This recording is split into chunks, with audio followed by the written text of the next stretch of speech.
الحمد لله نحمده ونستعينه ونستغفره ونؤمن به ونتوكل عليه ونعوذ بالله من شرور أنفسنا ومن سيئات أعمالنا من يهده الله فلا مضل له ومن يضلل فلا هادي له ونشهد أن لا إله إلا الله وحده لا شريك له ونشهد أن محمدا عبده ورسوله صلی اللہ تعالی علیہ وعلى آلہ واصحابہ وبارک وسلم تسلیما کثیرا کثیرا اما بعد فاعوذ باللہ من الشیطان الرجیم بسم اللہ الرحمن الرحیم کلا انا خلقناہم مما يعلمون فلا اقسم برب المشارق والمغارب انا لقادرون على ان نبدل خیرا منہم وما نحن بمسبوقین۔ سورہ معارج کی یہ آیتیں ہیں جن پر بہت عرصے سے درس چل رہا ہے۔ اللہ نے فرمایا ہم نے انسان کو جس پانی سے بنایا ہم جانتے ہیں۔ یہ کب کہا جاتا ہے؟ جب کوئی آپ کے سامنے بہت اکڑ رہا ہو تو پھر آپ اس کو اس کی اوقات یاد دلانے کے لیے بتاتے ہیں کہ تو کیا تھا اور تیری اوقات کیا ہے، تیری حیثیت کیا ہے، میں جانتا ہوں۔ تو انسان بھی اللہ کے سامنے بہت زیادہ اکڑتا ہے، تو اللہ اس کو اس کی اوقات یاد دلاتے ہیں کہ ہم نے تمہیں جس پانی سے بنایا ہے وہ ہم جانتے ہیں، تو تم جس چیز سے بنے ہو تم وہی ہو، تو زیادہ فنٹر بننے کی کوشش مت کرو۔ اب آپ کہہ سکتے ہیں اللہ کے سامنے تو کوئی بھی نہیں اکڑتا۔ دیکھو، جب کوئی آپ دعویٰ کر رہے ہوں اور کوئی آپ کے دعوے کو نہ مان رہا ہو، آپ کی بات کو بالکل 180 ڈگری پہ جا کے اس کا انکار کر رہا ہو، تو اس سے بڑی آپ کی کوئی توہین ہو سکتی ہے؟ آپ کانفیڈنٹلی پوری ذمہ داری کے ساتھ پورے وثوق کے ساتھ کوئی بات کر رہے ہو۔ مثال کے طور پہ کوئی ٹیچر بچوں کو پڑھا رہا ہو کہ بیٹا دیکھو 2+2=4، 2 اور 2 کتنے ہوتے ہیں؟ 4 ہوتے ہیں، اور بچہ آگے سے کہہ دے نہیں 2 اور 2 تو 6 ہوتے ہیں، تو ٹیچر کہے کہ میں میتھ کا ٹیچر ہوں بیٹا، میں آپ سے زیادہ جانتا ہوں، اور یہ بات دلائل سے بھی ثابت ہو چکی ہے، جس ٹیچر سے بھی پوچھو گے وہ یہی کہے گا، بشرطے کہ وہ میتھ کا ٹیچر ہو۔ ٹیچر کس کا ہو؟ وہ میتھ کا ہو۔ جس سے بھی پوچھو گے وہ یہی کہے گا 2+2=4۔ بچہ آگے سے کہے نہیں 2 + 2 8 ہوتے ہیں، 6 بھی میں نے غلطی سے کہہ دیا تھا، 8 ہوتے ہیں، تو میتھ کے ٹیچر کی اس سے بڑی کوئی انسلٹ ہو سکتی ہے بھائی؟ وہ اپنی بے عزتی محسوس کرے گا کہ نہیں کرے گا؟ تو ٹیچر ایسے موقع پہ کیا کہے گا؟ بیٹا تم جتنے فنٹر ہو میں تمہیں جانتا ہوں، تمہیں میتھ کی الف بے بھی نہیں پتا، اور تم اتنے کانفیڈنس کے ساتھ کہہ رہے ہو 2 + 2 8 ہوتے ہیں، حالانکہ تمہیں میتھ کی الف بے بھی نہیں پتا ہے۔ یہ تو میں نے ایک چھوٹی سی مثال دی ہے۔ قرآن کہہ رہا ہے انسان اکڑتا ہے قرآن اللہ کے سامنے۔ اب کہاں اکڑ رہا ہے کہ قرآن کو یہ کہنے کی ضرورت پیش آئی کہ تمہاری جو اوقات ہے ہمیں معلوم ہے اور ہم نے تمہیں بنایا ہے، تو ہمیں نہیں پتا ہوگا تو کس کو پتا ہوگا؟ وہ الگ بات ہے، جاوید اختر صاحب نے تو کہہ دیا کہ خود بخود بنے، یہ بڑی عجیب بات ہے۔ تو انگلش کے بھرم ہے، زبان، ٹاپک چینج ہو رہا ہے جلدی سے بس کر کے پھر آ رہا ہوں اصل میں۔ زبان ایک اچھی چیز ہے، زبان کا آنا، لیکن علم زبان کے آنے کو نہیں کہتے، یہ خوب سمجھ لو۔ کسی زبان میں مہارت حاصل ہونے کا مطلب یہ نہیں ہے کہ جس ٹاپک پہ آپ بات کر رہے ہیں اس میں بھی آپ کو مہارت، لیکن میں جنرلی ایک بات کر رہا ہوں۔ جب مولانا شبیر احمد عثمانی جب پاکستان بنا نا، مولانا شبیر احمد عثمانی وہ ان کے شاگردوں کے ذریعے ہم تک یہ بیان پہنچا ہے کہ اسمبلی میں اس وقت کچھ لبرل لوگ بھی تھے جو پاکستان کو اسلام کا قلعہ نہیں بننے دے رہے تھے، تو جب ڈیبیٹ ہوتی، شبیر احمد عثمانی رحمہ اللہ بہت بڑے عالم تھے، تو یہ لوگ کیا کرتے، آگے سے انگلش بولنا شروع کر دیتے۔ تو مولانا شبیر احمد عثمانی نے فرمایا ایک دفعہ کہ تم لوگوں کی جہالت کو انگریزی نے چھپا لیا ہے۔ تمہاری جہالت کو کس نے چھپا لیا ہے؟ انگریزی نے۔ یعنی ہمیں پتا ہے کہ تمہیں میری باتوں کا تمہارے پاس جواب نہیں ہے، لیکن انگلش میں ٹھش پش کر کے تم اپنے آپ کو پڑھا لکھا ثابت کرنے کی کوشش کرتے ہو. میں جنرلی ایک بات کر رہا ہوں کہ یہ کوئی کرائٹیریا نہیں ہے کہ آپ کو کوئی زبان آتی ہے تو بس آپ پڑھے لکھے ہو گئے. اب انگریزوں میں بچہ بچہ انگلش بولتا ہے. ہمارے ایک ریلیٹو امریکہ میں تھے, کہتے ہیں گورے کو اتنا نہیں پتا تھا کہ امریکہ کی دوسری اسٹیٹ میں ٹائم چینج ہو جاتا ہے. وہ سمجھ رہا پوری تمام اسٹیٹ میں ایک ہی جیسا ٹائم ہوتا ہے. حالانکہ یہ تھوڑی سی بھی جس کو فلکیات معلوم ہے وہ کہے گا کہ یہ تو پاسبل ہی نہیں ہے, لیکن انگلش میں ٹھش پش. صحیح ہے نا. تو کبھی بھی کسی کی زبان سے متاثر نہ ہوا کریں, زبان سے متاثر نہ ہوا کریں.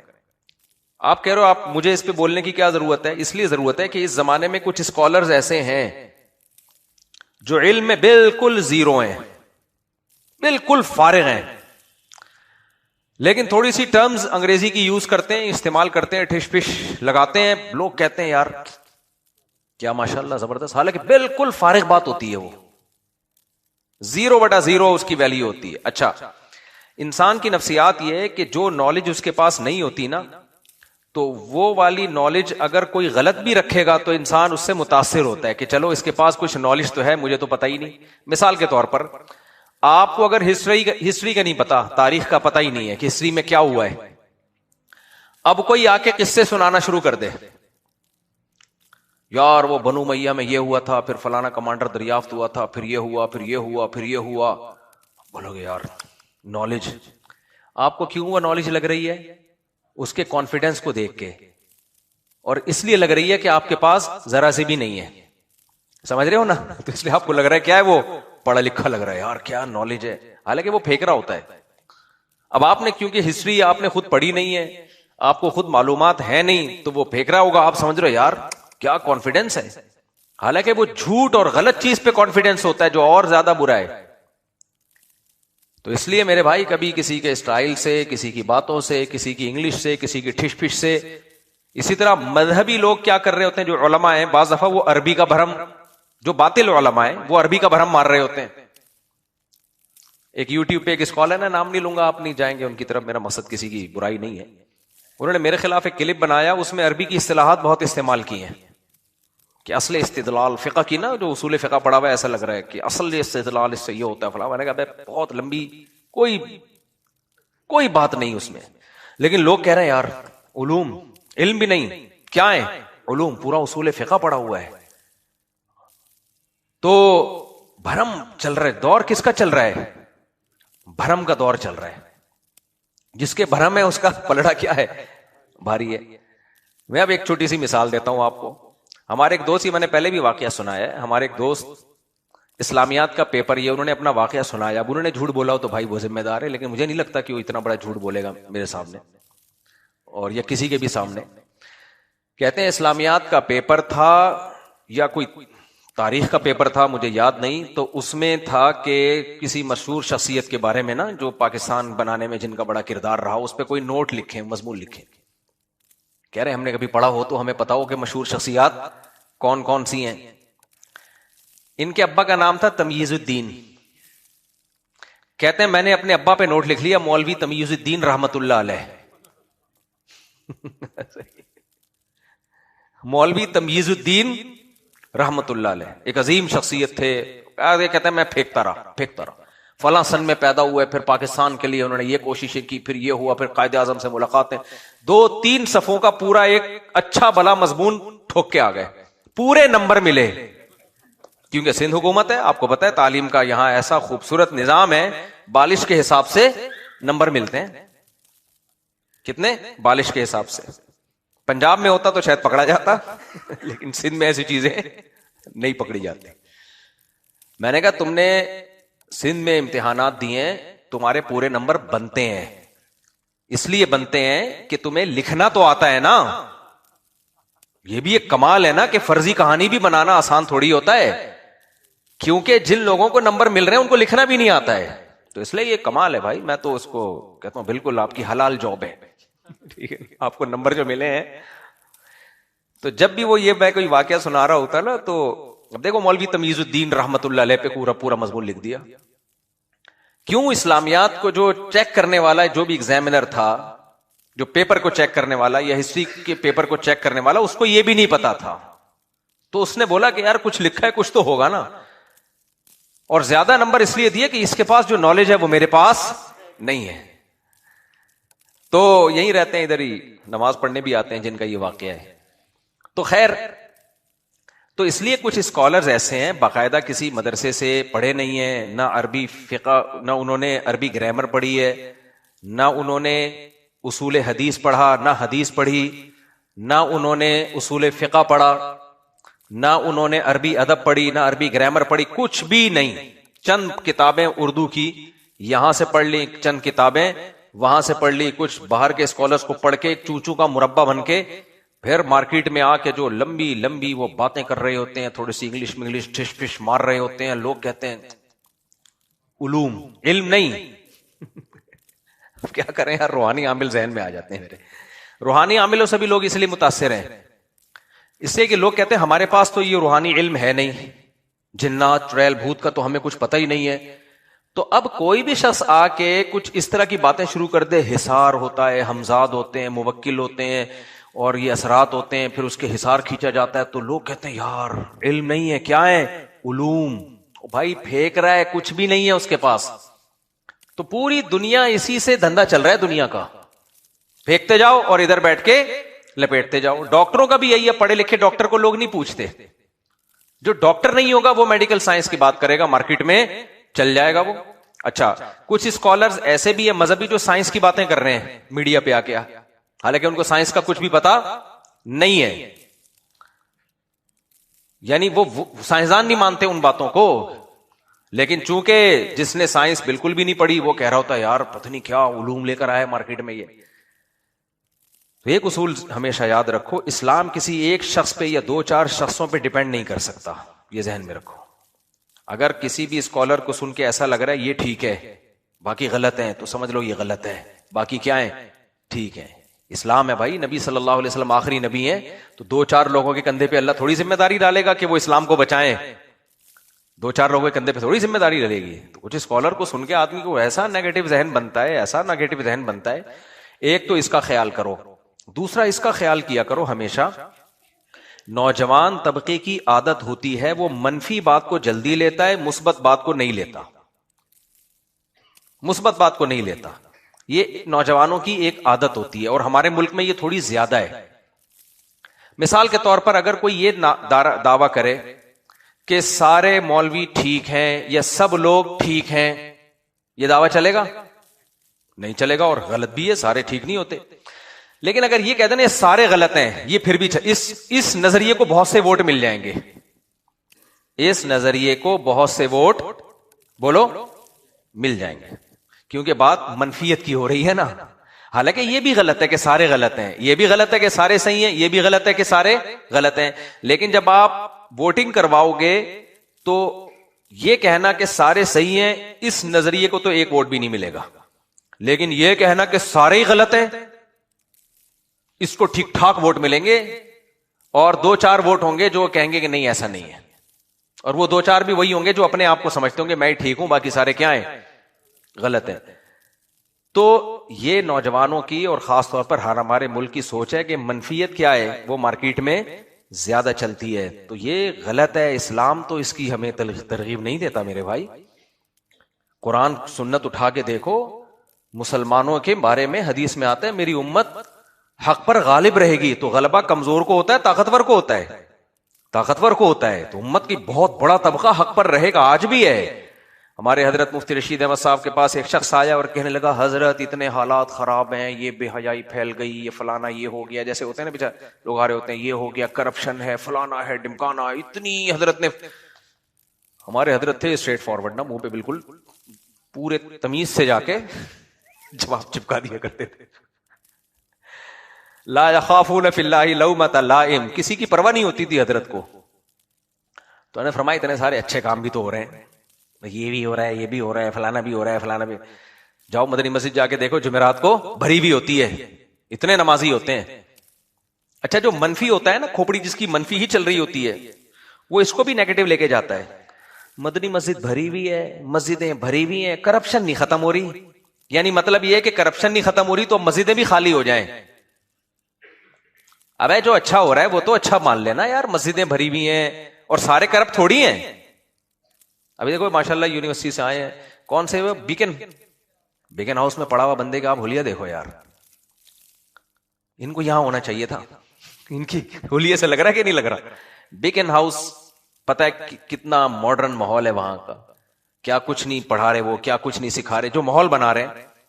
تو وہاں ایسے ایسے بچے آپ کو ملیں گے, میں لونڈے کہنے والا تھا لیکن مناسب نہیں ہے, ایسے ایسے آپ کو ماشاءاللہ بچے ہیں, گاڑیاں بھر بھر کے شب جمعہ تبلیغ میں جا رہی ہیں, سیروزے بھی لگ رہے ہیں. ٹھیک ہے وہاں شر زیادہ ہے لیکن ہر جگہ ایسا نہیں ہے, بہت سی جگہوں پہ خیر زیادہ ہے.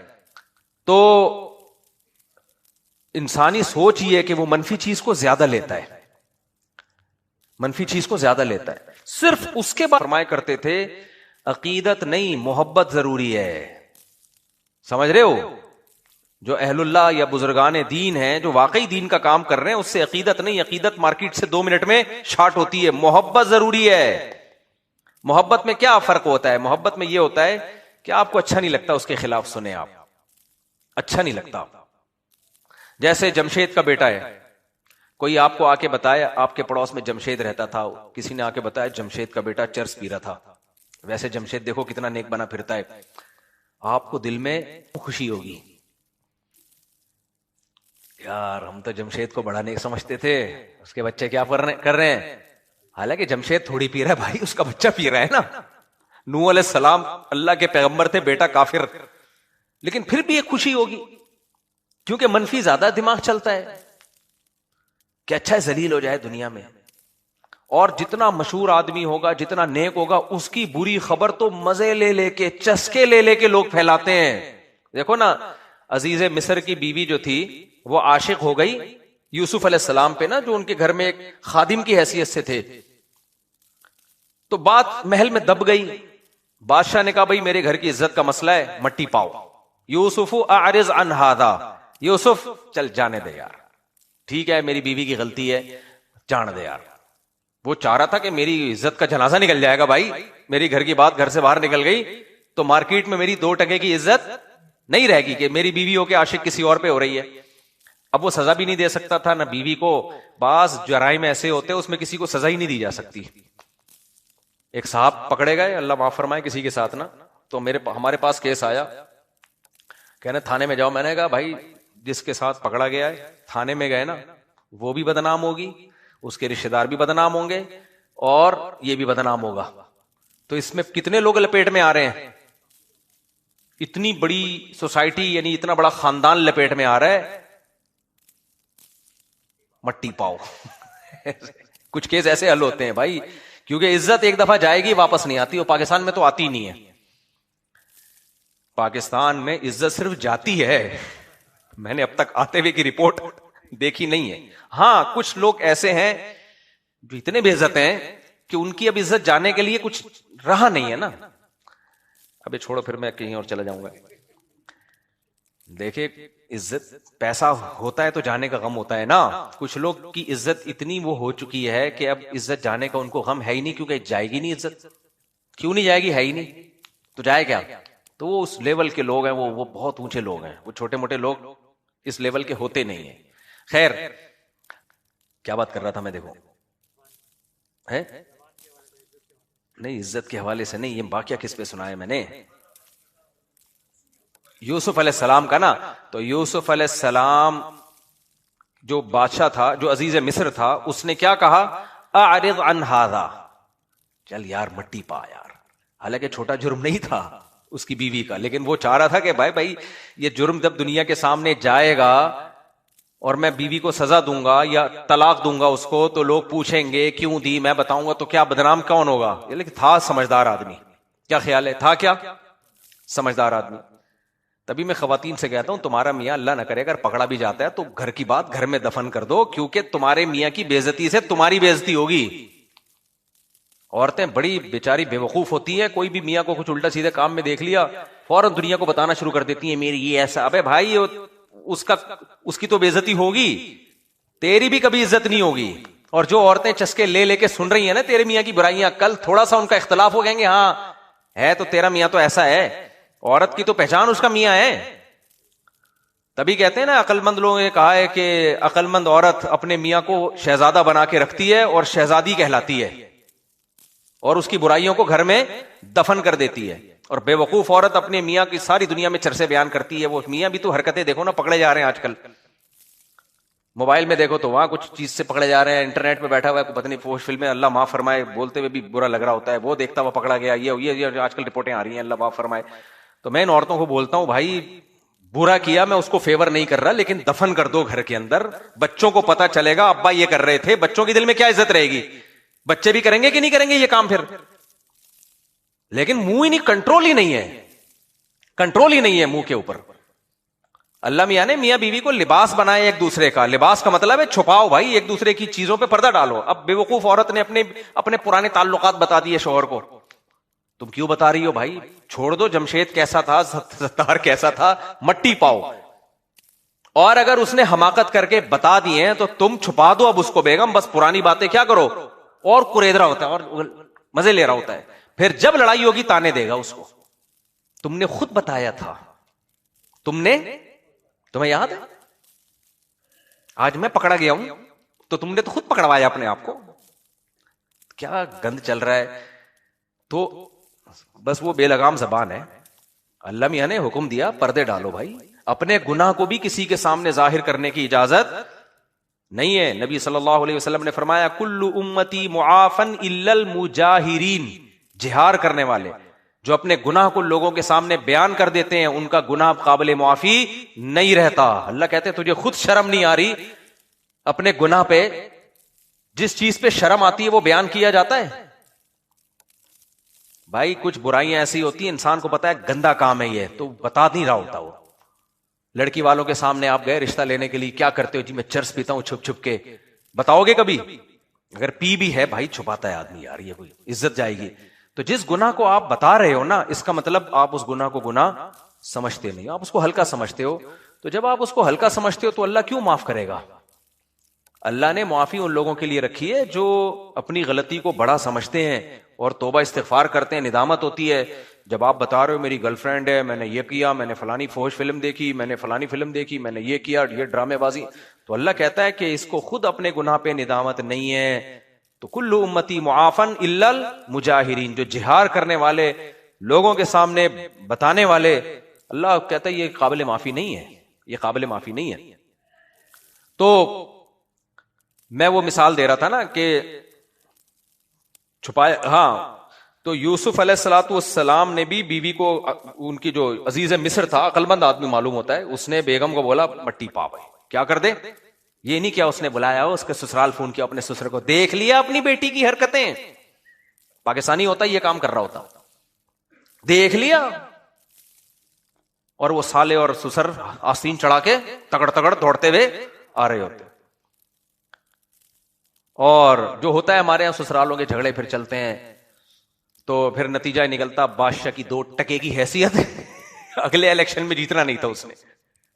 ایسے تو الیکشن نہیں ہوتے تھے، وہاں سلیکشن ہی ہوتی تھی. خیر جیسے ہمارے استغفر اللہ، تو وہ نہیں آنا تھا اس نے. ٹھیک ہے نا. دوبارہ ایک تو میں پتہ نہیں منہ سے کیوں ایسی غلط باتیں نکل جاتی ہیں، یعنی صحیح یعنی غلط. ٹھیک ہے نا. اچھا خیر. تو اب کیا ہوا، لیکن بات کیا ہو گئی، لیک آؤٹ. بادشاہ کا آرڈر تھا، عزیز مصر بھی بادشاہ کا نائب ہوتا تھا، تو اس کا آرڈر کیا ہلکا آرڈر ہے. اور اس نے اپنی بیوی سے کیا کہا، اچھا بیوی کو ڈانٹ بھی نہیں رہا زیادہ، بھائی ڈانٹوں گا آگے سے وہ جواب دے گی، پھڈا شروع. جہاں پھڈا ہوا بات مارکیٹ میں پھیل جائے گی. اس لیے اس نے اپنی بیوی سے وہ بات کہی جو مولوی لوگ کہہ رہے ہوتے ہیں، حالانکہ وہ مولوی نہیں تھا، نہ مسلمان بھی نہیں تھا. کہنے لگا وَاسْتَغْفِرِي لِذَنْبِكِ، اپنے گناہ پہ استغفار کر لے. جو بھی ان لوگوں کا، جس کو بھی بھگوان مانتے ہوں گے، جو بھی ان کا خدا ہو، جو انہوں نے تصور کیا ہوا ہوگا، یا ہو سکتا ہے اللہ کو مانتے ہوں، شرک بھی کرتے ہوں، کہ کیا کر، کیونکہ یہ زنا جو ہے نا، زنا تمام دینوں میں، تمام تہذیبوں میں حرام رہا ہے. ہم جب ہدایہ پڑھتے ہیں نا، 700 سال پہلے کی کتاب ہے ہدایہ، تو اسلامی قانون ہے، اس میں لکھا ہوا ہے کہ فَإِنَّ الزِّنَا حَرَامٌ فِي الْأَدْيَانِ كُلِّهَا. اس وقت دنیا میں کسی قوم میں بھی نا زنا لیگل نہیں تھا. یہ یورپ نے آ کے لیگل کیا اس کو، اور یہ نظریہ ضرورت کے تحت لیگل نہیں کیا. جب مذہب سے پیچھے ہٹے تو حیوانیت آ گئی سوسائٹی میں. جب حیوانیت آ گئی تو ایکسپٹ کرنا پڑا اس کو، کیونکہ مذہب روک سکتا ہے، مذہب کو نکال دیا تو اب درندگی، جو کام جانور کرتے ہیں فزیکل ریلیشن، وہ کام انسانوں میں آ گیا، مجبور ہو گئے، اب روک نہیں سکتے، شراب بھی آ گئی، جوا بھی آ گیا، زنا بھی آ گیا، خنزیر بھی آ گیا، پہلے گورے تھوڑی خنزیر کھایا کرتے تھے، اب ساری چیزوں کو انہوں نے لیگل کر کے، یہاں تک کہ پھر وہ مردوں سے بدفعلی بھی آ گئی تو اس کو بھی لیگل، سب کچھ کیا ہو گیا ان کے ہاں لیگل، وہی غلاظت، گندگی، پلیدی اور ناپاکی کو لیگل کر کے تہذیب کا لیبل لگا دیا کہ ہر انسان آزاد ہے. تو یہ ایسے نہیں ہوا کہ کچھ ان کے ماہرین بیٹھ کر انہوں نے لیگل کیا ہو، بلکہ جب اللہ کا تصور نکلا تو برائیاں خود بخود آتی ہیں سوسائٹی میں. تو جاوید اختر صاحب کو کوئی ہمارا پیغام پہنچا دے کہ خدا کا جو انکار ہے نا، اس سے جو اخلاقی جرائم جنم لیتے ہیں وہ بہت سنگین نوعیت کے ہوتے ہیں، اور لوگ اس جرم کو جرم کہنا بھی چھوڑ دیتے ہیں، جرم کہتے بھی نہیں ہیں، ایسے جرائم ہوتے ہیں. تو مذہب ہے جو روکتا ہے انسان کو.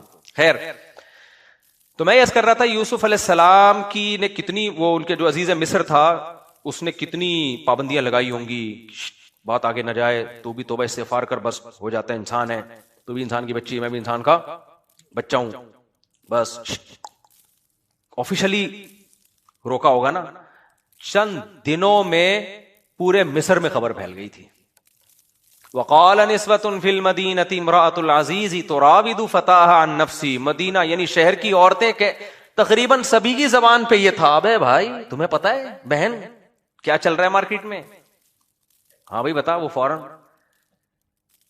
عشق معاشقے کے کیس آ رہے ہیں تو یہ تو ہو جاتے ہیں. نہیں، بادشاہ کی جو عزیز مصر ہے اس کی بیوی ہو کے عاشق ہو رہی ہے کس پہ؟ اپنے خادم پہ، گھر کے ملازم پہ. انا لنراھا فی ضلال مبین. میرا مقصد بہن تمہیں کوئی غیبت کرنا نہیں ہے کسی کی، بس میں یہ بتانا چاہ رہی ہوں کہ مجھے یہ اچھا پسند نہیں آیا بالکل بھی. فی ضلال مبین، یہ تو کھلی گمراہی ہے. اتنے اونچے طبقے کی عورت ہو کے عاشق ہو رہی ہے گھر کے خادم پہ. تو اس لیے میں نے یہ رپورٹ آپ کے سامنے پیش کی، ورنہ میرا مقصد کسی کی برائی نہیں ہے. ہم بھی ایسے ہی غیبتیں کر کے نا، کسی کو بتانا نہیں، میں تو ویسے ہی بتانا چاہ رہا ہوں فلاں کی بیٹی گھر سے بھاگ گئی ہے، بس میرا مقصد کسی کی غیبت نہیں ہے، صرف یہ بتانا چاہ رہا تھا پتہ چلے ہو کیا رہا ہے سوسائٹی میں.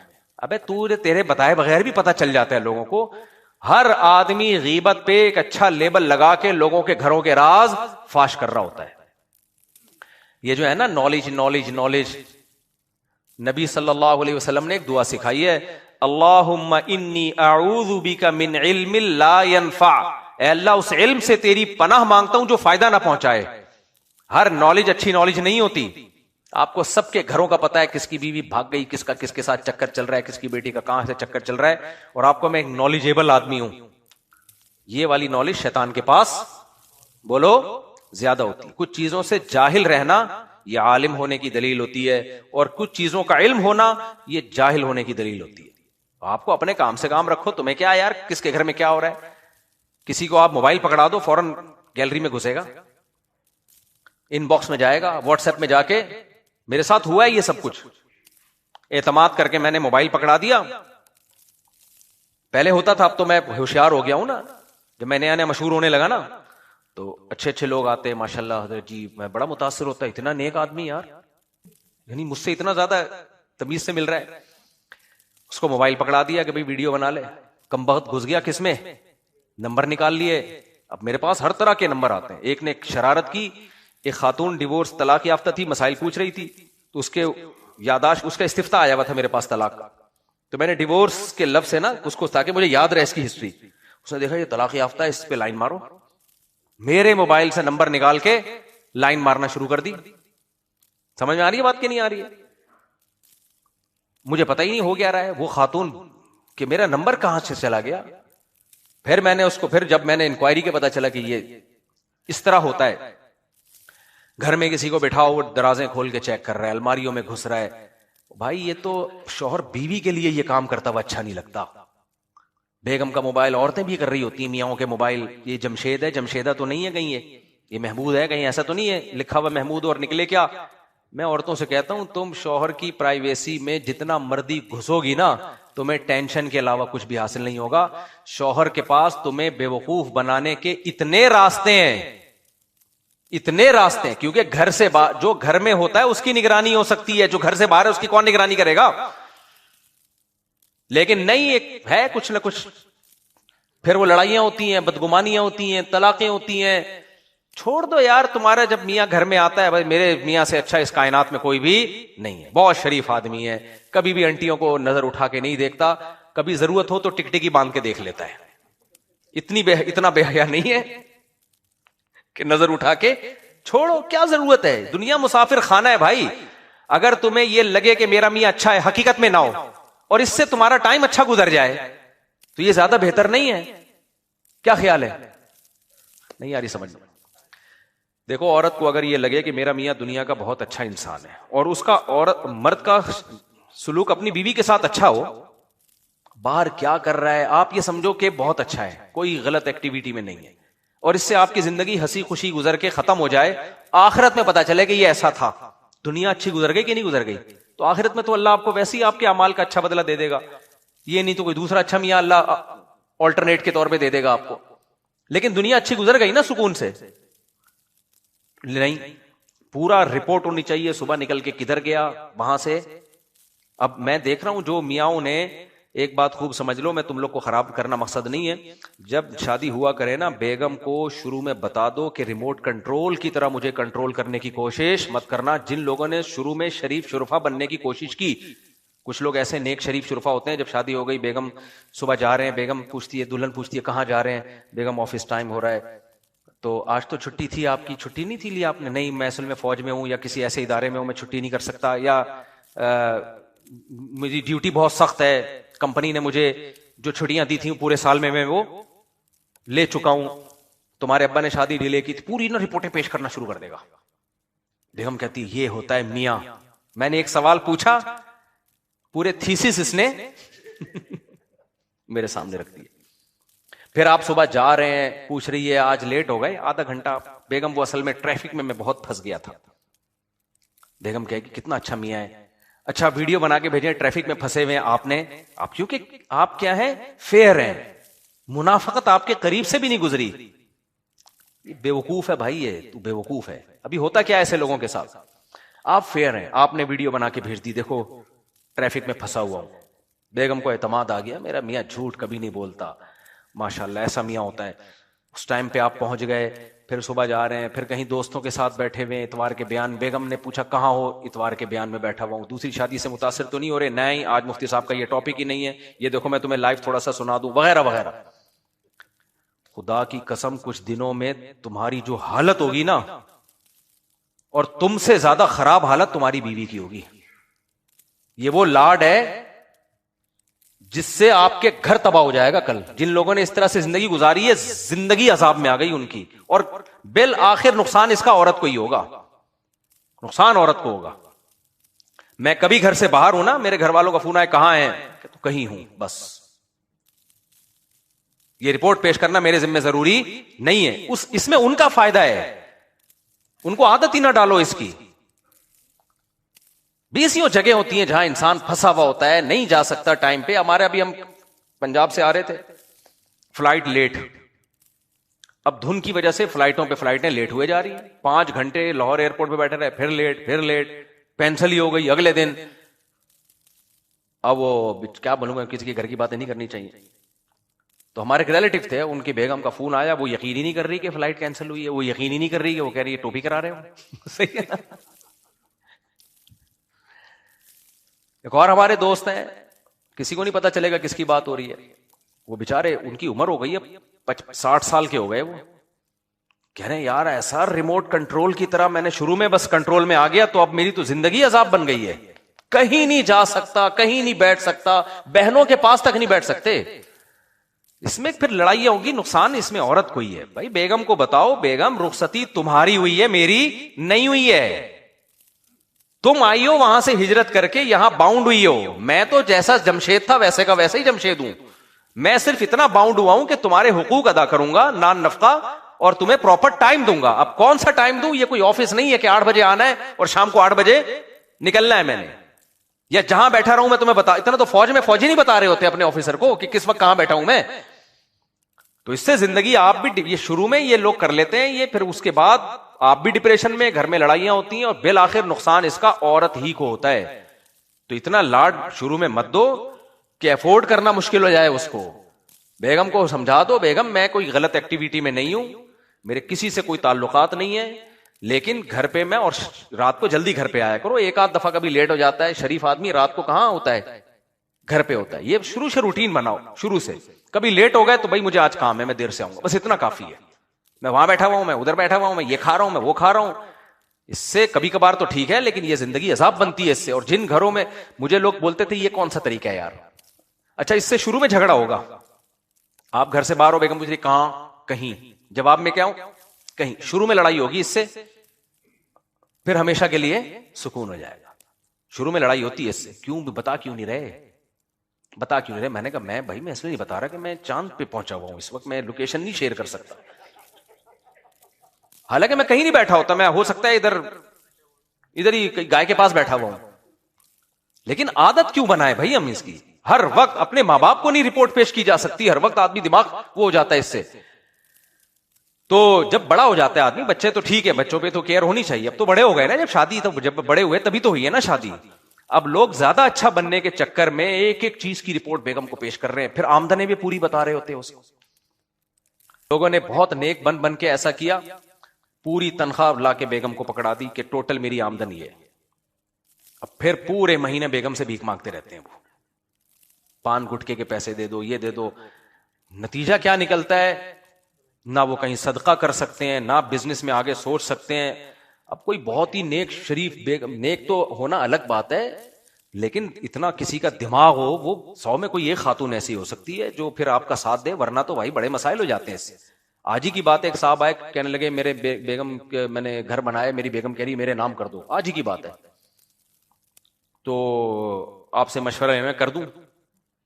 میں نے کہا کیوں کہہ رہی ہے, کوئی آپ کے بارے میں ریپوٹیشن خراب ہے کہ کوئی بعض دفعہ مرد نان نفقہ نہیں دے رہا ہوتا, خطرہ ہوتا ہے کہ گھر بیچ باچ کے چرس میں اڑا دے گا. وہاں تو ہم بھی مشورہ دیتے ہیں بھائی بیگم کے نام کر دو, ہم بھی دباؤ ڈالتے ہیں تاکہ وہ تو تمہارے مرنے کے بعد سہولت سے زندگی گزارے نا. ہمیں پتا ہے یہ اڑا دے گا, یاشی میں شراب کباب میں اڑا دے گا, ایسے میں تو ٹھیک ہے. لیکن پڑھا لکھا آدمی ہے, نارمل آدمی ہے, بچوں کا خرچہ اٹھا رہا ہے.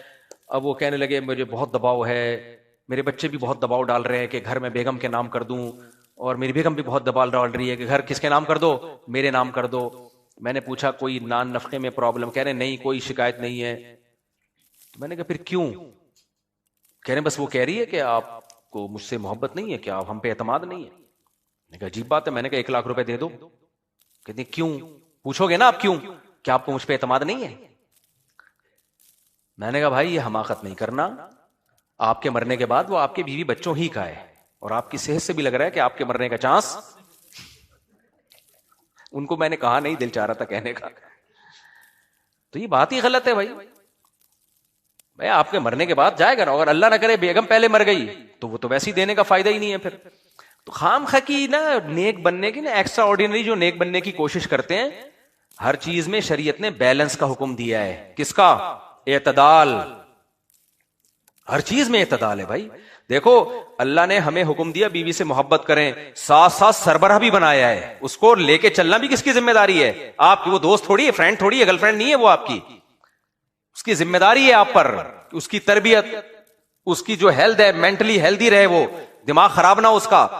بچے کو بہت زیادہ لاڈ پیار دینا شروع کر دے باپ, ہر مطالبہ پورا کر رہا ہے, تو لوگ کیا کہیں گے, محبت تو کرتا ہے لیکن بچے کو بگاڑ رہا ہے. لوگ کہیں گے کہ نہیں کہیں گے, یار جو کہتا ہے تو یہ تو بگڑ جائے گا, جب اس کی خواہشات پوری نہیں ہوں گی تو چوریاں کرے گا, ڈکیتی کرے گا.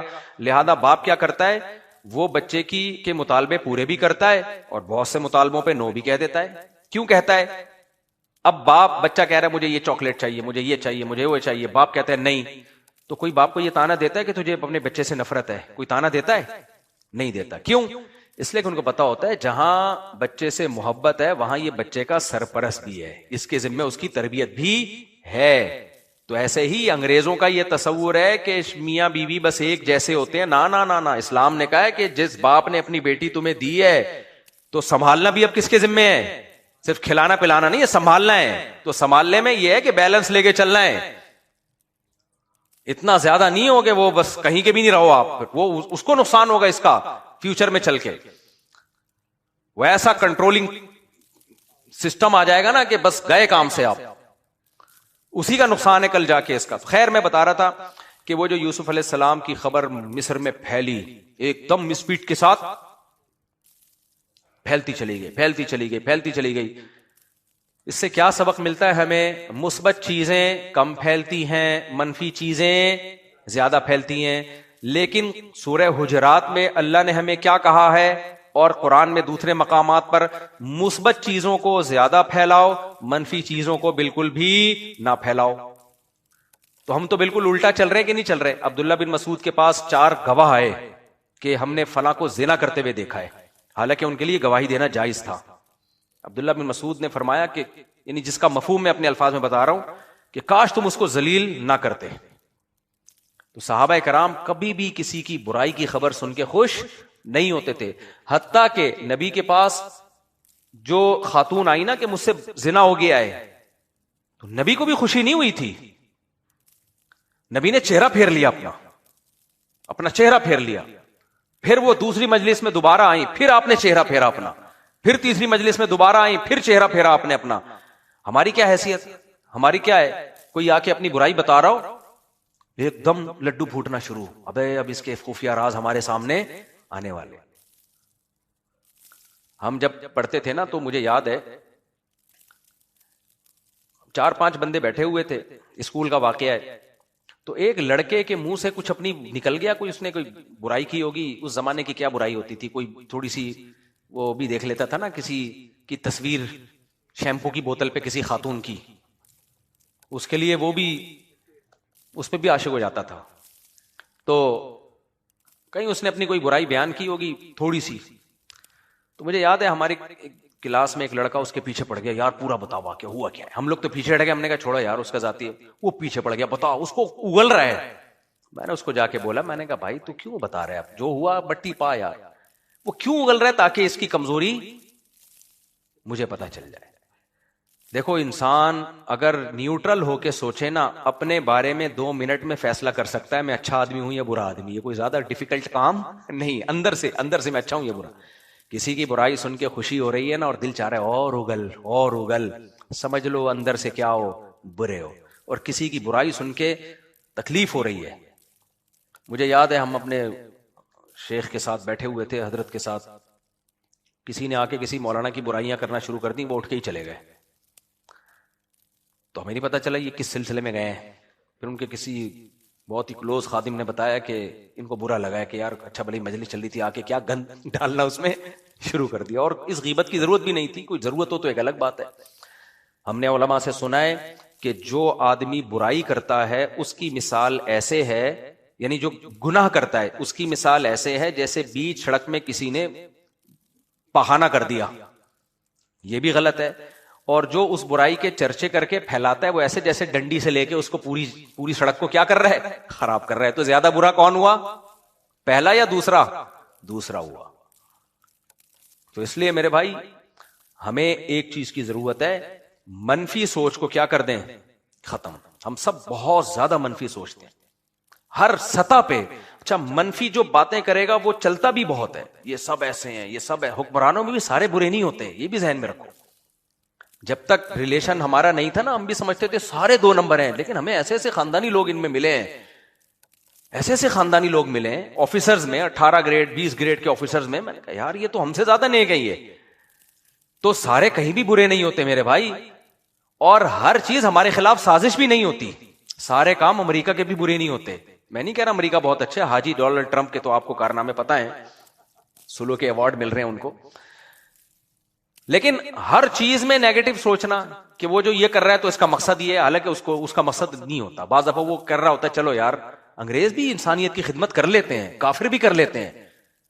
یہ جو پولیو کی ویکسین ہے نا، یہ گورے نے اس پہ بہت زیادہ خرچہ کیا ہے اس کو دنیا میں پھیلانے پر. اس کا مقصد جو میں نے ریسرچ کی ہے اور ان لوگوں کے ساتھ جو اہل ہیں ریسرچ کے، جن کو پتہ ہے معاملات کا، کہتے ہیں ایک انگریز نے اس کے کیا کوئی بچہ مر گیا تھا یا کوئی پولیو سے ہو گیا، اس نے تہیہ کیا تھا کہ میں دنیا سے پولیو کا خاتمہ کروں گا. تو اس میں اس کی بہت بڑی رقم خرچ ہوئی ہے پولیو کی ویکسین کو بنانے میں، دنیا میں پھیلانے میں. لیکن ہمارے ہاں پروپیگنڈا کیا ہے، اس میں اولاد کے جرثوم ہیں، جس سے بچے پیدا نہیں ہوتے، اس میں یہ ہے، اس میں فلانا ہے، اس میں ہم بھی یہی بیان کرتے رہے ہیں پہلے، کیونکہ ہم بھی اسی سوچ کو لے کے پیدا ہوئے بڑے ہوئے. جب ہم نے اپنے طور پہ تحقیقات شروع کی ہیں، ڈاکٹروں سے ملے ہیں، ان لوگوں سے ملے جہاں پولیو کی ویکسین بنتی ہے اور وہ ریسرچ سینٹر میں کام کر رہے ہیں اور نیک لوگ ہیں، انہوں نے بتایا بھائی کچھ بھی نہیں ہے اس میں، پوری دنیا سے خاتمہ ہو گیا، لیکن پاکستان، افغانستان اور ایک دو اور ملک ہیں افریقہ، یہ ٹھٹائی کے ساتھ اڑے ہوئے، نہیں تم ہمارے بچوں کو کیا پلا رہے ہو؟ زہر پلا رہے ہو. کیوں؟ یہ وہاں سے آ رہے ہیں انگریزوں سے، اور انگریز ہمارے خیر خواہ نہیں ہو سکتے. بھائی وہ ہم پتہ ہے نہیں ہوتے خیر خواہ، لیکن ایسا نہیں ہے کہ سارے کام ہی انسانیت کے لیے وہ غلط کر رہے ہو. بہت سے کام انسانیت کو دیکھو، اللہ نے نیکی کا جذبہ انسان میں رکھا ہے، چاہے وہ کافر ہو چاہے وہ مسلمان ہو. یہ جذبہ ہی اگر ختم ہو جائے تو مکلف ہی نہیں رہے گا اس انسان. کیا مطلب؟ گاڑی اردو استعمال کیا، آسان لفظوں میں سمجھاتا ہوں. اللہ نے انسان کو پیدا کیا کہ نہیں کیا؟ اب اللہ چاہتا ہے کہ پیغمبروں کے ذریعے میں انسان کو اپنے احسانات بتاؤں کہ اللہ ایسا ہے، اللہ ایسا ہے، اللہ ایسا ہے.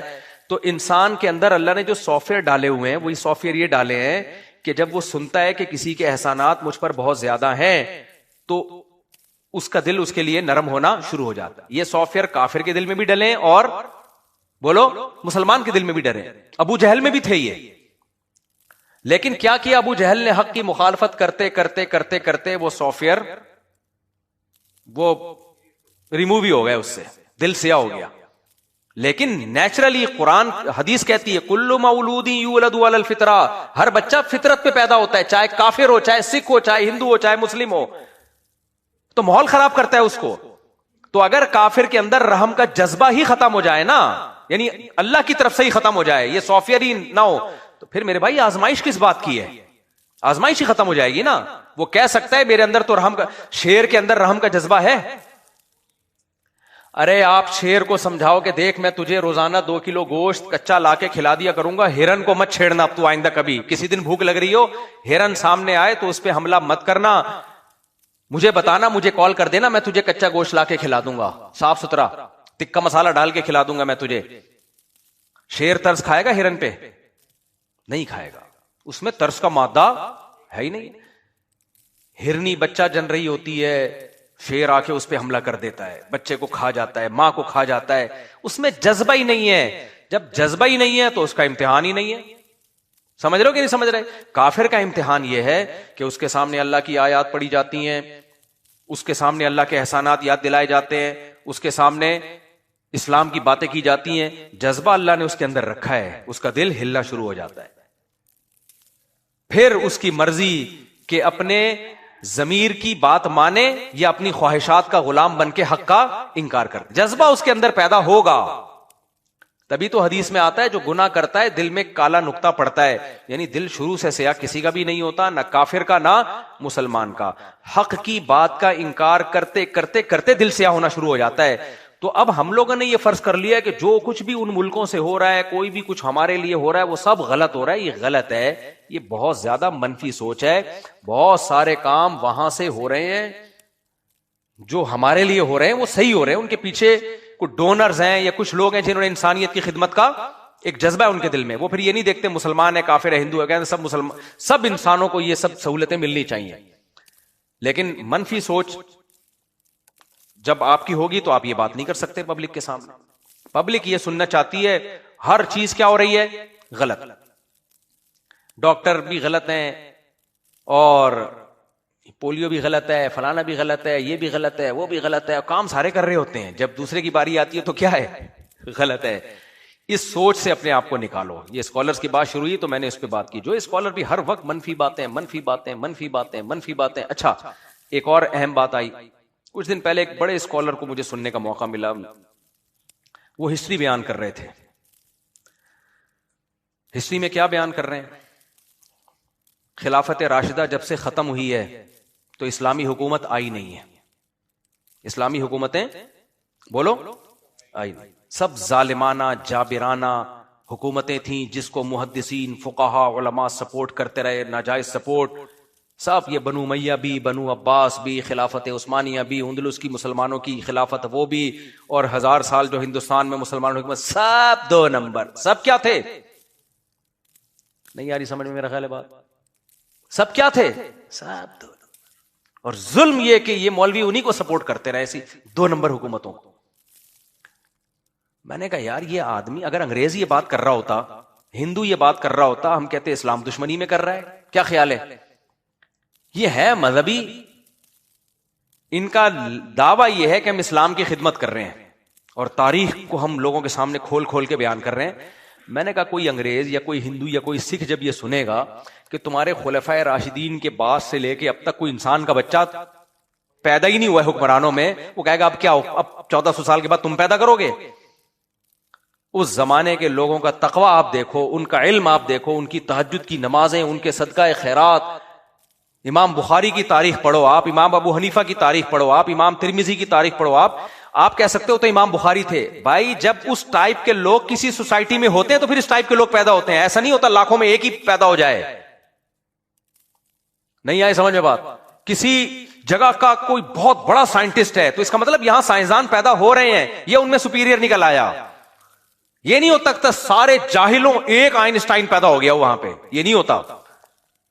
تو امام بخاری جیسے لوگ جس ہسٹری میں پیدا ہوئے ہیں اس کا مطلب اس ٹائپ کے لوگ تھے, جن میں ایک امام بخاری وہ تھوڑا سا اور آگے نکل گئے, جس میں ابو حنیفہ اور امام احمد بن حنبل جیسے فقہا پیدا ہو رہے ہوں جس سوسائٹی میں, اس کا مطلب اس زمانے میں ایسے پیدا ہوا کرتے تھے. یہ تھوڑے سے ایک قدم آگے نکل گئے اس لیے مشہور ہو گئے. لیکن ایسی تاریخ بیان کی جاتی ہے کہ سب غلط, 2 نمبر. میں نے کہا اب یہ لائے گا اوریجنل وہ والی خلافت جو خلفائے راشدین لے کر آئے تھے, باقی سارے کیا کر رہے تھے؟ گھاس کھا رہے تھے. ایک سے میں نے کہا بھائی یہ بنو امیہ کی بھی اسلامی حکومت تھی, بنو عباس کی بھی اسلامی حکومت تھی, اور خلافت عثمانیہ بھی اسلامی حکومت تھی, اور جو مغلوں کی حکومت تھی اس میں بھی قانون اسلامی تھا. کہہ رہے ابے یہ اسلامی نہیں تھا, یہ فقہی تھا. فقہی کیوں فقہی کہہ رہے؟ کہیں حنفیت قائم تھی, کہیں شافعیت تھی, کہیں حنبلی. یہ تو فقہ کی حکومت تھی, اسلام تھوڑی تھی. عجیب پاگل پنے والی بات ہے. تو یہ فقہ اسلام کے علاوہ کچھ اور ہے؟ فقہ تورات و انجیل سے اخذ کیا ہے, وہی اسلام ہے جس کو فقہا نے بیان کیا اور فقہ کی کتابوں میں اس کو محفوظ کر لیا, وہی لا کی شکل میں نافذ ہو گیا. تو اس طرح کے اسکالرز کو جب انسان سنے گا تو مثبت سوچ پیدا ہوگی یا منفی؟ بولو.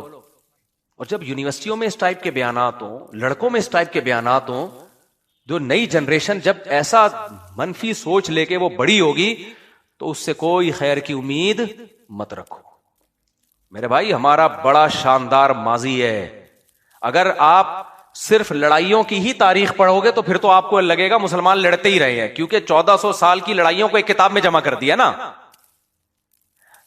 اور آسان مثال دیتا ہوں, آپ میں سے کسی کی شادی کو 30 سال ہو گئے ہوں گے, کسی کو 25 سال, کسی کو 20 سال. کیا خیال ہے؟ ایسا ہی ہے نا.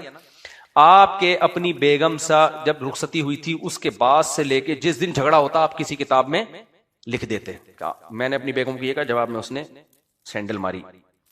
ٹھیک ہے, آج تاریخ ہے فلاں تاریخ, اتنے بج کے اتنے منٹ میں میں نے یہ والی گالی دی, رپلائی میں یہ والی گالی آئی. یعنی جب جب پھڈا ہو رہا ہے وہ چیزیں آپ نوٹ کر رہے ہو.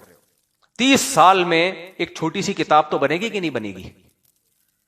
اب وہ کتاب جب بعد میں کوئی پڑھے گا وہ کیا سمجھے گا, یہ تو گدھے کے بچے ہیں, انسان کے بچے ہیں ہی نہیں ہے. حالانکہ آپ بڑی محبت سے رہ رہے ہوگے, 8-10 بچے ہو چکے ہوں گے آپ کے, لیکن کیا ہے, تاریخ لکھنے والے نے لکھی ہی کتاب لڑائیوں پر ہے. تو آپ کو یہ لگے گا کہ حالانکہ آپ بڑی محبت سے رہ رہے ہوگے, مثالی شادی ہوگی آپ کی, بڑی مثالی شادی ہوگی آپ کی. 8-10 بچے بھی اگر کسی مثالی شادی میں نہ ہو تو پھر کون سی شادی میں ہوں گے بھائی؟ کیا خیال ہے؟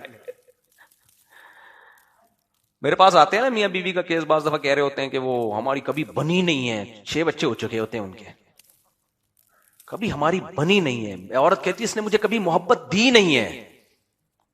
تو میاں بھی کہہ رہا ہوتا ہے آج تک کبھی تمیز سے بات کی نہیں ہے. بہرحال میں نے کہا رپورٹ تو یہ ہے, اب میں اس رپورٹ کو مانوں یا آپ کی رپورٹ کو مانوں؟ اتنی نفرت ہوتی تو 6 بچے کیسے ہو جاتے میرے بھائی؟ اتنی نفرت اگر ہوتی تو شیطان ہے جو بیچ میں بلا وجہ کی غلط فہمیاں ڈال رہا ہے. اس کا مطلب چل رہی ہے زندگی کی گاڑی. خیر, تو کچھ لوگ نا مسلمانوں کی تاریخ میں جو لڑائیاں ہیں, عبداللہ بن زبیر کا جھگڑا ہوا تھا, اور پھر حجاج بن یوسف کا جو ظلم اس نے کیا, اور وہ پوری ہسٹری سے وہ ساری چیزیں نکال کے پڑھتے رہتے ہیں, پبلک کے سامنے لاتے رہتے ہیں, ایسا لگتا ہے ہم انسان کے بچے نہ تھے نہ ہیں نہ کبھی بن سکتے. میرے بھائی اگر اتنے ہی ہم برے ہوتے, اتنے برے ہوتے, تو کیا ہماری اتنی عظیم الشان حکومتیں بنتی؟ بنو امیہ کے دور میں جو حکومت قائم ہوئی ہے نا, حکومت آپ کہہ سکتے ہو ظلم کی بیس پہ حکومت تھی. نہ ظلم کی بیس پہ اتنی بڑی ریاست قائم نہیں ہو سکتی, کیونکہ لوگوں کو پتا ہوتا ہے ہمارا بادشاہ ظالم ہے, کمبخت کا بچہ ہے. وہ ہر آدمی اپنا مفاد پرست ہوتا ہے, وہ اپنا فائدہ لے کے نکل لیتا ہے. ہمیشہ اتنی بڑی طاقت ویژنری لوگوں کے ساتھ ہوتی ہے, اور ویژنری لوگ جس کا ویژن اچھا ہو, پرسنل لائف میں جیسا مرضی ہو, جب ویژن, میں ایک مثال دیتا ہوں, اللہ نہ کرے آج دوبارہ جنگ چھڑ جاتی ہے انڈیا پاکستان کی. کتنے لوگ ہیں جن کو آرمی چیف سے 20 قسم کے اختلافات ہیں, لیکن ملک سے محبت کرتے ہیں. کیا خیال ہے, ملک سے وہ کیا کرتے ہیں؟ تو اس لڑائی میں سارے کے سارے متحد ہو جاتے ہیں کہ نہیں ہو جاتے؟ کیوں؟ ویژن کوئی شخصیت نہیں ہے, ویژن کیا ہے؟ کنٹری ہے. تو ویژن کے پیچھے لوگ قربانیاں دے دیتے ہیں, شخصیتوں کے پیچھے کوئی نہیں دیتا قربانی. دیتے ہیں لوگ, کچھ لوگ دیں گے, کچھ مخالفت کریں گے. ہٹلر ایک شخصیت تھی نا, اس کے پیچھے لوگوں نے قربانیاں دینا شروع کی. کیسی مار کھائی ہے آخر میں آ کے, خودکشی کر کے مرا ہے وہ, کیونکہ کوئی ویژن نہیں تھا. اور اگر ویژن تھا بھی وہ بیوقوف بنانے والا ویژن تھا کہ دنیا پہ ہم نے حکومت کرتی, ہم جرمن ہیں, ہم بہت پڑھے لکھے ہیں, اور ہم ویسے ہیں اور ویسے ہیں. یہ سب کو پتا تھا بیوقوف بنا رہے ہیں ہمیں. کیوں؟ ہم کیا الگ سے کوئی سونے کے والے کھا کے بڑے ہوئے ہیں؟ بھائی ہم بھی ویسے انسان ہیں جیسے پولینڈ والے ہیں, جیسے فرانس والے ہیں, جیسے برطانیہ والے ہیں, سب ایک ہی جیسے ہیں نا. لیکن غلط چیز پہ جو چیز قائم کی تھی اس نے ظلم بھی بے انتہا کیا, اور ایسا ریورس گیئر لگائے کہ ایسا جرمنی انسان کا بچہ بنا. ایک جاپان کو بھی ریورس گیئر لگا اور ایک جرمنی کو بھی ریورس. دونوں سے زیادہ نیک دنیا میں آپ کو کوئی ملے گا ہی نہیں. تو یہ نیک ان کو قرآن و سنت نے نہیں بنایا. یہ جب رشیا نے چترول لگایا نا, ایک طرف سے رشیا نے کوٹا, ایک طرف سے امریکہ نے کوٹا, دونوں طرف سے فوجیں آگے مل گئی تھی, اور جرمنی بیچ میں پس گیا. اور وہ ہٹلر کی جو باتیں تھی اور پروپیگنڈے اس کے ہو رہے تھے, ہم یوں, وہ جا کے اس نے اپنے آپ کو مارا ہے. رپورٹ یہی ہے, پتہ نہیں خود مرا ہے یا کس نے مارا ہے, واللہ عالم. لیکن مسلمانوں کے ساتھ ایسا نہیں ہوا میرے بھائی. جب ہماری امپائرز قائم ہوئی ہیں دنیا میں, 1920 میں خلافت عثمانیہ کا خاتمہ ہوا ہے, 100 سال گزرے ہیں. آپ خلافت عثمانیہ کے تحت جو کنٹریز آتے تھے, کبھی ان کنٹریز کو آپ گوگل پہ سرچ کرو, کہاں تک انگریز کہتے تھے گریٹ اسیمین, گریٹ سلطنت. اور یہ ہندوستان میں جو ہماری 1000 سال حکومت قائم ہوئی ہے, یہ کیا چھوٹا ملک تھا؟ پورا پاکستان, پورا بنگلہ دیش, پورا برما, دنیا کی سب سے بڑی آبادی تھی یہاں پہ. چائنا پہ ہم نے حکومت کی, آج بھی چائنا میں بے شمار مسلمان ملیں گے آپ کو. تو یہ جو اتنی بڑی حکومت ہے بنو امیہ کے دور میں, بادشاہ نے اس وقت, بنو امیہ کا جو ملک تھا, اس نے کہا تھا کہ اے بادل, تو بادل جا رہا تھا نا اس کے اوپر سے, وہ کہتا تھا کہ کہیں بھی برسے مجھے غم نہیں ہے, کیونکہ دنیا میں جہاں برسے گا پیداوار کا جو ٹیکس ہے وہ کس کے پاس آئے گا؟ میرے پاس آئے گا. تو یہ سارے ہی 2 نمبر, سارے ہی چور اچکے, ایسا نہیں ہوتا میرے بھائی. یہ مسلمانوں کی تاریخ کا ایک شاندار ماضی ہے. اسی میں سائنٹسٹ پیدا ہو رہے ہیں, ابو حنیفہ پیدا ہو رہے ہیں, امام شافعی پیدا ہو رہے ہیں, امام بخاری پیدا ہو رہے ہیں, اتنے بڑے بڑے علامہ البیرونی پیدا ہو رہا ہے. اور ایک ہندو کا میں نے خود یہ کلپ سنا ہے, ایک ہندو اسکالر ہے, بڑے انصاف کی بات کی اس نے کہا کہ آج آپ کو نا 100 150 200 سال میں آپ کو 400-500 سال 15ਵੀਂ صدی عیسوی کے بعد انقلاب آیا نا یورپ میں, اس کے بعد آپ کو ہر فیلڈ میں سائنٹسٹ ملیں گے, آپ کو مسلمانوں میں بھی, انگریزوں میں بھی, جیپنیز میں بھی, فرینچ میں بھی, ہر طرح. لیکن آپ ذرا 500-600 سال پیچھے چلے جاؤ نا, ہر فیلڈ میں, سائنس کی کسی فیلڈ میں بھی اگر نام آتا ہے, صرف مسلم اسکالر. دنیا پہ سکہ ہی صرف اور صرف ہمارا چل رہا تھا, تہذیب صرف تھی ہی ہمارے پاس. اتنا شاندار ماضی, اور سارے کرپٹ, سارے 2 نمبر. کیوں؟ وجہ کیا ہے؟ وہ لڑائیوں والی چیزیں پڑھ رہے ہوتے ہیں بیٹھ کے. آپ اگر علمی کارناموں والی کتابیں پڑھو گے تو آپ کا دماغ مثبت بننا. بنو امیہ کے سے ہمیں بھی کچھ چیزوں میں اختلاف ہے, لیکن یہ نہیں کہ سارے ہی غلط تھے. محمد بن قاسم بھی لٹیرا, چور, ڈاکو, صحیح ہے نا بھائی. 17 سال کی عمر میں دیبل فتح کرنے والا چور اچکا, وہاں موبائل سنیچنگ کر رہا ہوتا, وہ موبائل گلیوں میں وہ کر رہا ہوتا. اس کو ایک دفعہ نقشہ دیا ہے اس نے, بادشاہ نے, جو خلیفہ تھا نا, کہ یہ علاقہ ہے, تو اس نے ایسے نقشہ پڑھا ہے, کوئی گوگل میپ نہیں, اور اس کے دماغ میں ازبر ہو گیا. ہاں ٹھیک ہے، اس کے ساتھ ظلم یہ ہوا کہ جب بنو عباس کی خلافت آئی ہے تو انہوں نے بنو امیہ کے سب لوگوں کو، جو بھی سرکردہ لوگ تھے، ان کو قتل کیا، انتقام لیا، یہ غلط کیا. لیکن بنو عباس میں، اس غلط میں بہت سے اچھے لوگ بھی تھے. بنو عباس کے دور میں جتنی سائنسی ترقی ہوئی ہے، میں نے ایک دفعہ اس پہ مطالعہ کرنا شروع کیا، میرا دماغ کی چولیں ہل گئی تھیں. کتنی بڑی بڑی لائبریریاں تھیں ہمارے ہاں. یہ جو انقلاب آیا ہے نا یورپ میں 15ویں صدی کے بعد، جو وہاں سائنسی انقلاب آیا ہے، یہ انقلاب کی وجہ بھی ہم بنے ہیں. ورنہ ابھی تک عیسائیت رہتی، وہاں وہ پادریوں کا وہ جاہلانہ نظام رہتا جو پادریوں نے لوگوں کو الو بنایا ہوا تھا. وہ کیا تھا؟ گورے ہماری یونیورسٹیوں میں جب پڑھنے کے لیے آتے تھے، بولتے تھے ایک ان کے مسلم اسکالرز ہیں، کیسی نالجیبل باتیں کر رہے ہوتے ہیں یہ، ان کے یہاں سائنٹسٹ بھی پیدا ہو رہے ہیں، مذہب اور سائنس اور ٹیکنالوجی اور سائنس اور دنیاوی علوم ساتھ ساتھ چل رہے ہیں. اور ایک ہمارے یہاں جب جاؤ تو پادری کہتا ہے زمین کو گول کہنے پر بھی گورنمنٹ کی طرف سے پابندی ہے. اور اتنے، وہ تو تحریف شدہ کتاب تھی نا ان کی. اور پادریوں نے کہا گناہ بھی ہوگا تو ہم سے آ کے معاف کرواؤ، اللہ کو نکال دیا انہوں نے. اور عقائد بھی غلط. وہاں سے تو انقلاب آیا بھائی، مذہب کو ریاست سے کیا کرو، الگ کرو. پھر انہوں نے 180 یو ٹرن لیا، بالکل ہی 180 ڈگری پہ چلے گئے، مذہب کو نکال کے باہر پھینک دیا. اس کا نتیجہ نکلا سائنسی ترقی تو کر لی لیکن تہذیب مارکیٹ سے شارٹ. شراب، زنا، ابا اما اولڈ، وہ جو سیٹ اپ چلتا رہتا ہے میں بتاتا رہتا ہوں. تو ہماری وجہ سے ہی تو ان لوگوں کو بار بار میں ایک شعر سناتا ہوں نا، علامہ اقبال تو کوئی مولوی نہیں تھے نا. میں تو جرمنی میں علامہ اقبال کا گھر اسپیشل دیکھنے کے لیے بہت دور گیا تھا. مجھے پتا چلا نا جرمنی میں فلاں شہر میں علامہ اقبال کا گھر ہے، یہاں آ کے بیٹھا کر. میں نے کہا لے کے چل بھائی ہمیں. ہم گئے، پھر وہاں اقبال کا ہم نے گھر دیکھا. جرمن نے بڑی ویلیو دی علامہ اقبال کو بھائی، بڑی عزت دی ان لوگوں نے. تو علامہ اقبال یورپ میں بہت رہے ہیں. آپ یہ سیالکوٹ میں جائیں نا، علامہ اقبال کی جو تاریخی جو ہے ان کی انگلش رائٹنگ دیکھ کے آدمی حیران ہو جاتا ہے، یار کیا انگلش تھی اور کیا اردو تھی، کیا فارسی تھی، کتنی زبانوں پہ. جرمن بھی آتی ہوگی جب جرمنی میں رہے ہیں. تو اقبال نے جو کہا نا، جب یورپ گئے علامہ اقبال تو انہوں نے کہا کہ مگر وہ علم کے موتی کتابیں اپنے آبا کی جو جا کے دیکھی یورپ میں تو دل ہوتا ہے سیپارا. کہتے ہیں میں نے جب یورپ میں گیا ان کی لائبریریوں میں مسلمان سائنسدانوں کی کتابیں دیکھیں تو میرا دل ٹکڑے ہو گیا کہ ہائے، یعنی کیا ہماری چیزیں یہ پڑھ رہے ہیں. تو آپ کا کیا خیال ہے، وہاں تفسیروں کی کتابیں دیکھی تھی؟ ابے بھائی، علامہ اقبال جب یورپ کی لائبریری میں گئے تو ان کو امیر 4 شادیوں والی کتاب نظر آئی تھی. یورپ نے جو فائدہ اٹھایا وہ تو ہماری میتھ، سائنس، بایولوجی، ان کتابوں سے فائدہ اٹھایا ہے. اور بہت سے ہمارے سائنسدانوں کے نام انہوں نے مس کر دی. اور خلافت عثمانیہ بھی کیوں ختم ہوئی ہے؟ وہ پھر ہم نے کچھ غلطیاں کی ہیں جس سے ختم ہوئی ہے. وہ غلطیاں آپ ہم دوبارہ کر رہے ہیں. وہ غلطیاں یہی تھی کہ اسباب سے ہم غافل ہو گئے، روحانیت کو زیادہ ہم نے فوکس کرنا شروع کر دیا. ہر چیز میں استخارے نکالو. ابے گراؤنڈ ریئلٹی کو دیکھ کے فیصلے کرو نہ جی استخارے نکالو. وہ ایک سنا ہے کہ بحری جہاز خریدا تھا، وہ بحری بیڑا خریدا خلافت عثمانیہ نے نا، تو اس کو پورٹ پہ لگنے نہیں دیا جا رہا تھا کہ پہلے اس میں ختم بخاری ہوگا، برکت کے لیے ختم بخاری ہوگا، پھر یہ پورٹ پہ لگے گا، قرآن خوانی ہوگی. اور یورپ دنا دن ترقی کیا جا رہا تھا، میزائل بنایا جا رہا تھا، بم بنایا جا رہا تھا. ہمارے یہاں پہلے ہر بم پہ فاتحہ پڑھ کے 3 دفعہ. ایز اٹ از اس طرح نہیں ہوا لیکن اس طرح کی سوچ بن چکی تھی. اسباب سے جب غافل ہو گئے تو اللہ تو پھر انتقام لیتا ہے بھائی. اور پھر دوسرا اس سے بھی زیادہ بڑی وجہ یہ بنی فنٹر گیری. لڑائی چل رہی تھی جرمن کی، جس میں ایک طرف جرمنی تھا ایک طرف برطانیہ تھا. دونوں کی جنگ تھی، ہمارا کوئی لینا دینا نہیں تھا. ہم نے فنٹر بن کے کس کے اتحادی بن گئے؟